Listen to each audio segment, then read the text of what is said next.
Hi everybody, this is Mr. Zoeller, and today I'm going to be presenting you a screencast on African American soldiers in the Civil War. So our goal for today is that as a student you should be able to analyze what were the contributions of African American soldiers to the Union war effort. So at first during the Civil War, President Lincoln did not want to use African American as soldiers, but over time that's going to change. So as casualties are going to grow from 1861 into 1862, he was eventually forced to accept in July of 1862 the use of African Americans during the Civil War. So Frederick Douglass, the man down below who's one of the leaders of the abolitionist movement, believed that by serving in the Army, African Americans could prove that they deserve the rights just like all white citizens in the United States have, since they're willing to put their lives on the line for the Union. However, those that did serve in the Union Army were still paid less than white soldiers, even though they were doing the exact same work. So here's a call to duty for African Americans. And during the Civil War, we'll have runaway slaves or contrabands that had already been joining the Union Army, wanting to fight against the Southerners, against the Confederates, and wanting to, of course, do whatever they can to help free other African Americans that are in slavery in the South, and especially more personal nature, their own families that are still slaves. But in the beginning, the Union Army is just going to use them as laborers for doing labor and doing work. So African Americans, when they do fight during the Civil War, they're going to fight in all black regiments, which means that all the men fighting with them are African Americans. However, they would be led by white officers, not black officers. And most of the time, these white officers are going to come from abolitionist or anti-slavery families. So a lot of them are coming from kind of the Massachusetts area. So the most famous African American regiment during the Civil War is going to be the 54th Massachusetts, and the movie Glory is based on this unit and their valor that they had in battle, and showing how strongly African Americans did fight during the Civil War. So here's a photograph of some of the men that were in that regiment. And so these men are willing to prove that they are men, that they can fight just as well as anybody else. And for those that were runaway slaves and now have a chance to fight for freedom, after the Emancipation Proclamation especially, this is a great opportunity for them to kind of get back at the South, to prove who they are as men, and also to try to free their families. Here's some more pictures for you to look at.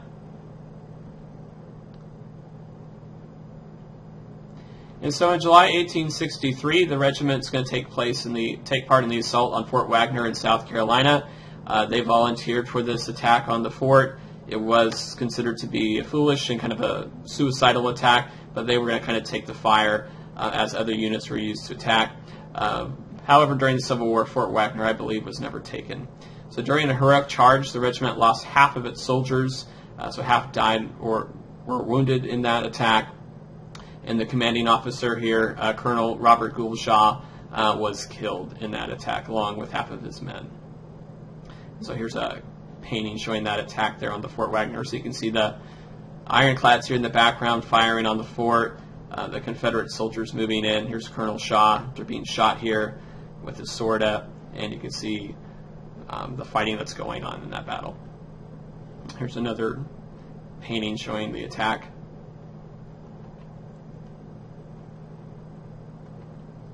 So after the battle, the Confederates returned all the bodies of the white soldiers who had been killed, except for that of Colonel Shaw. They threw his body into a mass grave with the African American troops that had died with him. They meant this to be an insult, that they wouldn't bury him with the other white men that died in the battle. And so Robert Gould Shaw's father responded by saying, "We would not have his body removed from where it lies, surrounded by his brave and devoted soldiers. We can imagine no holier place than that in which he lies, among his brave and devoted followers, nor wish for him better company. What a bodyguard he has." So what a nice quote there, saying that his son was laying down his life for what he believed, and with the men he's fighting with. That's how he views them. They're men. They're not all white men and black men. These are men fighting to preserve the Union. So here's a memorial for the Massachusetts 54th. And then here's a little article here. I'll have you pause and look at it, of the last surviving member of Colonel Shaw's men. So if you want to pause and take a look at that, you can. So African American soldiers did face huge risk if they were captured during the Civil War. A lot of times the Confederate troops would just murder them. Others could be sold back into slavery. But even despite those threats, we're going to have over 170,000 African Americans that sign up to fight in the Civil War against the Confederacy. And in a response, since the Confederacy was doing this to African American soldiers, President Lincoln responded to these threats. So he said that the government of the United States will give the same protection to all its soldiers, and if the enemy shall sell or enslave anyone because of his color, the offense shall be punished by retaliation upon the enemy's prisoners in our possession. It is therefore ordered for every soldier of the United States killed in violation of the laws of war, a rebel soldier shall be executed. And for everyone enslaved by the enemy or sold into slavery, a rebel soldier shall be placed at hard labor on the public works, and continued at labor such until the others shall be released and receive the treatments due to prisoners of war. And as we saw, so whenever in class with you, prisoner of war camps were horrific and disease and spreading there. So Lincoln's basically responding to those threats from the Confederates that the African Americans serving the Union are men, they are soldiers, and if they murder or sell those men into slavery, then Lincoln will have likewise happen to Confederate prisoners that are captured during the war.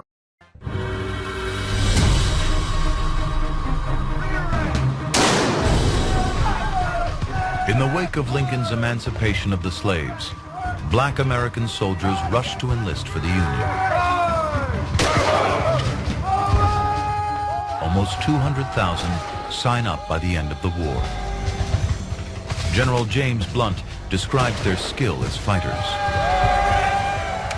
I never saw such fighting as was done by the Negro Regiment. They make better soldiers in every respect than any other troops I have ever had under my command.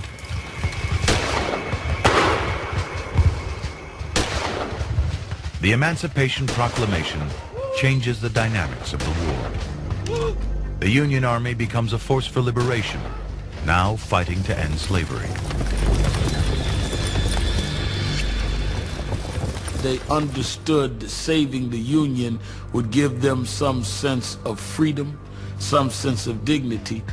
It was the dignity that I'm a soldier. I'm not just a servant. I'm a soldier. I have a uniform. I have stripes. I'm somebody. In August, the Federal War Department authorized mustering an army of 5,000 black men in South Carolina. Robert Smalls volunteered to help recruit the first South Carolina colored troops. Within the year, black regiments were being created all across the Union. The response was overwhelming. Wherever it's possible, you have masses of men volunteering for the Army. It's people all over the North coming to Massachusetts to volunteer for the Massachusetts 54 and 55th, in South Carolina for the 1st Colored Infantry.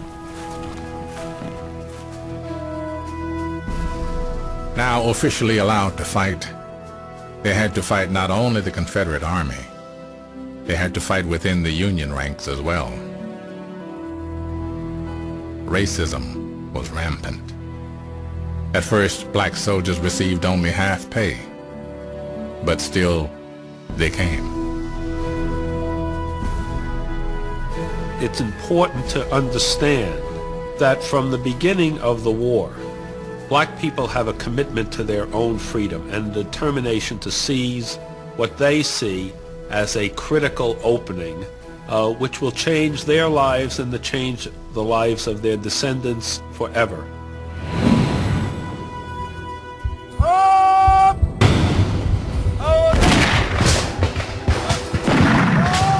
The influx of new soldiers was having an impact, but Lincoln wanted to choke the Southern resistance.